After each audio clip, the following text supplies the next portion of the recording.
Hello guys, welcome to our new vlog. तर आज आपली जर्नी असणार आहे बँगलोर टू पॉंडेचेरी. पॉंडेचेरीला आम्ही स्लीपर बसने जाणार आहोत. तर तुम्ही बघू शकता आम्ही आमच्या पिकअप पॉईंटजवळ येऊन पोहोचलो आहे. आम्ही आमच्या बसची वाट बघत आहोत. पॉंडेचेरीला जाण्यासाठी कमीत कमी 6 ते 7 तास लागतात. आम्ही आमच्या बसमध्ये चढलो. आमच्या सीट्सवर आम्ही सेटल्डही झालो. इथे मी बसलो आहे. पुढे तुम्ही बघू शकता माझी मदर इन लॉ आणि आमचे मेहुणे सेटल्ड झालेले आहेत. सेटल्ड झाल्यानंतर मामींनी नीलूला कॉल केला. नीलू US ला असते. तुम्ही बघू शकता खूप एक्सायटेड आहेत ह्या जर्नीसाठी त्या. युजली आम्ही दोघे फिरत असतो. आज फॅमिली आहे. हॅलो गाईज, सो आता वाजले आहेत रात्रीचे 1:30 आणि फर्स्ट हॉल्ट घेतला आहे बसने. बघू शकता इथे.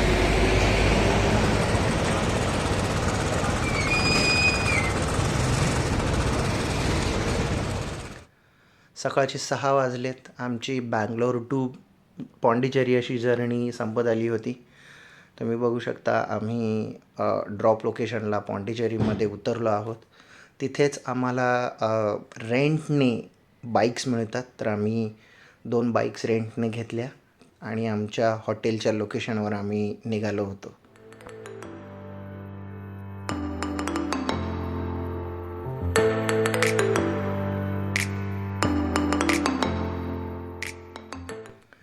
आम्ही हॉटेलच्या लोकेशनवर पोचल्यानंतर आम्ही ओनरला कॉल करत होतो, कारण युज्युअली चेक इन टाईम हा 11चा असतो आणि आम्ही अराऊंड 7च्या सुमारास पोचलो होतो. तर त्यांनी आम्हाला परमिशनही दिली आणि आम्ही केअरटेकरची वाट बघत होतो. तर ते कीज घेऊन येणार होते त्यामुळे.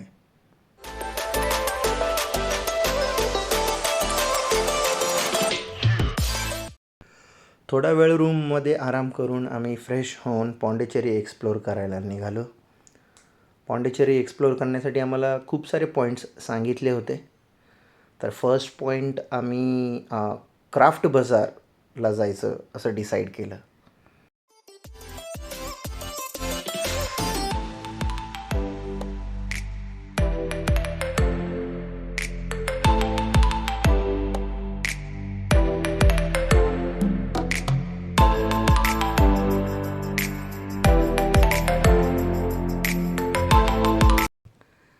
तर या क्राफ्ट बाजारमध्ये तुम्ही छान छान वस्तू खरेदी करू शकता. या वस्तू युज्युअली हँडमेड असतात आणि लाकडाच्या बनलेल्या असतात. त्यामुळे हे घरात शोभेच्या वस्तूसाठी खूप छान दिसतात आणि अफोर्डेबल प्राईसमध्येही मिळतात. कोमलने तर तिच्यासाठी मॅचिंग ब्रेसलेटसुद्धा बघितले. तिला ते खूप आवडले आणि तिने ते घेतलेही.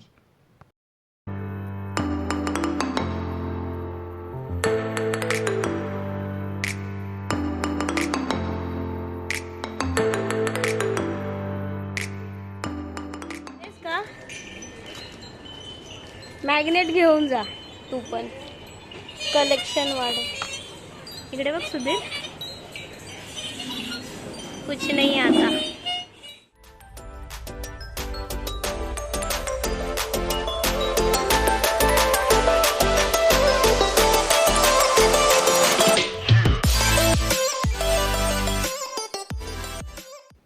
क्राफ्ट बाजार फिरून झाल्यानंतर आम्ही तिथे जवळच एक रॉक बीच म्हणून प्लेस होतं.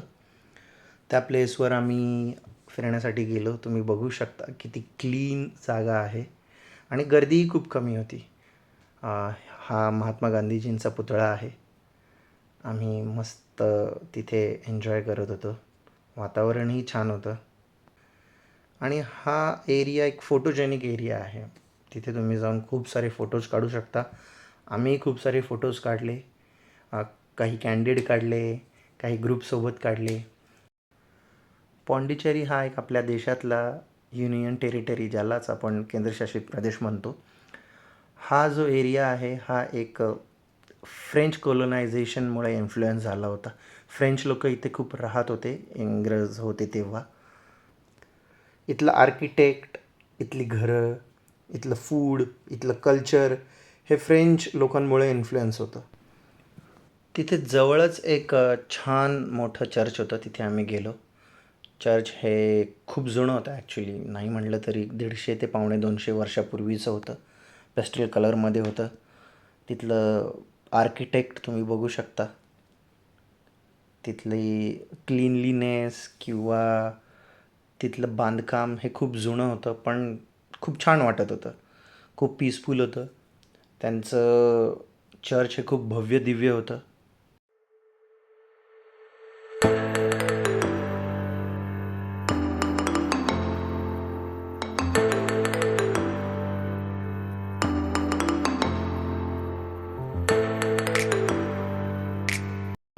पॉंडिचेरीला आल्यानंतर अजून एक गोष्ट करण्यासारखी आहे, ती म्हणजे कॅफे हॉपिंग. तर आम्ही थोडा वेळ फिरल्यानंतर एका कॅफेमध्ये गेलो. कोरोमंडल कॅफे म्हणून होतं. छान वाईब होता त्या कॅफेचा. आम्ही प्लेसेस बघत होतो की कुठे बसायचं. तर तिथे आम्ही उभं राहून त्या कॅफेचा मेनू बघत होतो. मेनू बघता बघता कुठे आम्हाला बसायला सीट्स अवेलेबल आहेत का तेही पाहत होतो. पण अवेलेबल नसल्यामुळे आम्ही दुसऱ्या कॅफेकडे निघालो. तर मध्येच आम्हाला रस्त्यात 2 शाळेंची रॅली चालली होती. तर ते रॅली ॲक्च्युली आम्हाला कळली नाही कसली होती, कारण की ती तमिळ भाषेत त्यांचं बॅनर होते. पुढे आल्यानंतर आम्हाला अजून एक छान कॅफे दिसलं. त्या कॅफेमध्ये आम्ही आतमध्ये गेल्यानंतर काय खायचं वगैरे हे डिस्कशन चालू असताना तिथेही हाच प्रॉब्लेम की कॅफे खूप ऑक्युपाईड होतं. ॲक्च्युली आम्हाला हे कॅफे खूप आवडलं होतं, पण जागा नसल्यामुळे आम्हाला ह्या कॅफेमधून बाहेर जावं लागलं. बाजूलाच एक छान कॅफे होतं. त्या कॅफेमध्ये आम्हाला बसायला जागा मिळाली.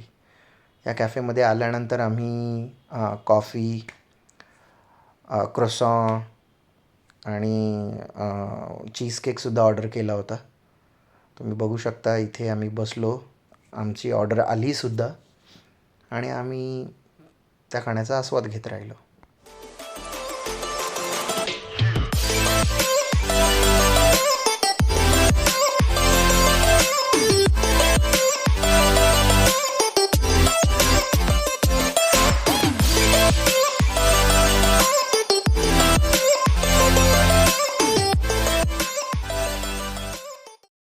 तर अशा प्रकारे आम्ही आमचा डे 1 पॉंडिचेरीमध्ये स्पेंड केला. लवकरच आम्ही दुसरा व्लॉग अपलोड करणार आहोत. तर stay tune and thank you for watching. Bye bye.